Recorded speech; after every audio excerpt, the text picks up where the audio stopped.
নমস্কার, আমি দীপান্বিতা আবারও একটি রেসিপি নিয়ে হাজির হলাম আপনাদের কাছে।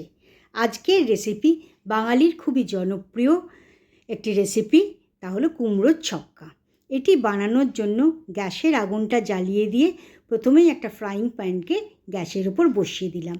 একটা ড্রাই রোস্টেড অর্থাৎ ভাজা মশলা বানাবো বলে। তারপর তাতে দিলাম 1 টিস্পুন গোটা জিরে, 1 টিস্পুন গোটা ধনে ও 1 টিস্পুন গোটা মৌরি এবং একটা শুকনো লঙ্কাকে মাঝখান থেকে ফাটিয়ে নিয়ে সেটাকে যোগ করে দিলাম। দিয়ে 1-2 মিনিট হাই ফ্লেমে সেটাকে ভাজতে লাগলাম। যখন মশলা থেকে একটা চটপট চটপট আওয়াজ বেরিয়ে এলো, মশলাটা প্রায় ভাজা ভাজা গন্ধ বেরিয়ে এলো, তখন সেটাকে আগুন থেকে সরিয়ে নিয়ে একটা প্লেটে রেখে দিলাম ঠান্ডা হবার জন্য। এরপর সেই আগুনের ওপর চড়িয়ে দিলাম একটা কড়া। সেই কড়াতে আমি 5-6 টেবিল স্পুন সর্ষের তেল যোগ করেছি। তারপর 2টো মিডিয়াম সাইজের আলুকে চৌকো চৌকো করে কেটে নিই বা ডুমো ডুমো করে কেটে নিয়ে তাতে যোগ করলাম। তার মধ্যে দিলাম 1 টিস্পুন নুন, 1 টিস্পুন হলুদ গুঁড়ো। হাই ফ্লেমে 2-3 মিনিট ধরে সেটাকে প্রথমে নাড়াচাড়া করে নিয়েছি। তারপর একটা ঢাকনা লাগিয়ে দিলাম 1-2 মিনিটের জন্য। আলুটার মধ্যে যখন একটা হালকা ব্রাউন কালার, অল্প অল্প লালচে ধরনের রং ধরে এলো, তখন আলুটাকে আমরা সে তেল থেকে তুলে নিয়েছিলাম। আমাদের আলু ভাজাটা হয়ে গেল। আলু ভাজার পরে সেই আলু ভাজার তেলেই দিলাম একটা ছোট সাইজের কুমড়োকে। আমি এখানে কচি কুমড়ো ব্যবহার করেছি, একটা গোটা কুমড়োকেই আমি এখানে ব্যবহার করেছি।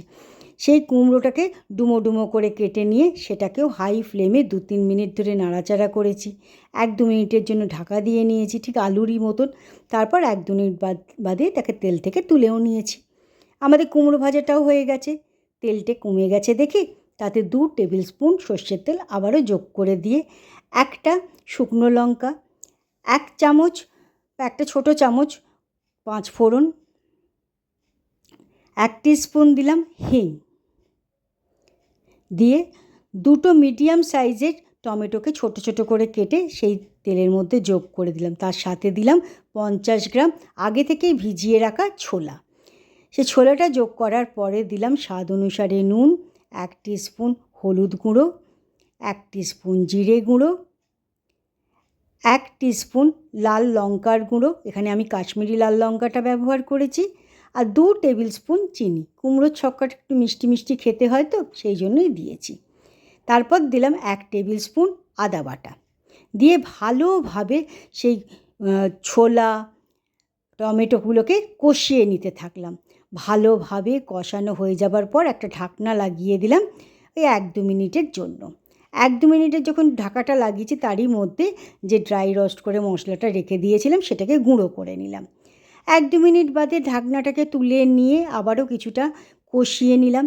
নিয়ে তাতে যোগ করে দিলাম সে ভেজে রাখা কুমড়ো আর আলুটাকে। সেটাকে দিয়েও সে গ্রেভির সাথে, অর্থাৎ ছোলা টমেটো মশলাগুলোর সাথে ভালোভাবে মিশিয়ে নিলাম। তারপর তাতে যোগ করলাম 1 কাপ জল। জলটা যোগ করার পরেও ভালোভাবে সে মিশিয়ে নিয়ে একটা ঢাকনা লাগিয়ে দিলাম 2 থেকে 3 মিনিটের জন্য।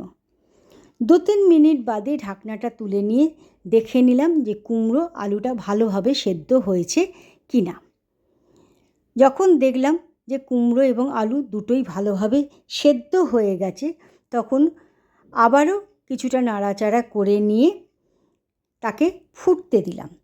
প্রায় 2-3 মিনিট হাই ফ্লেমে আমি সেটাকে ভালোভাবে ফুটিয়ে নিয়েছিলাম।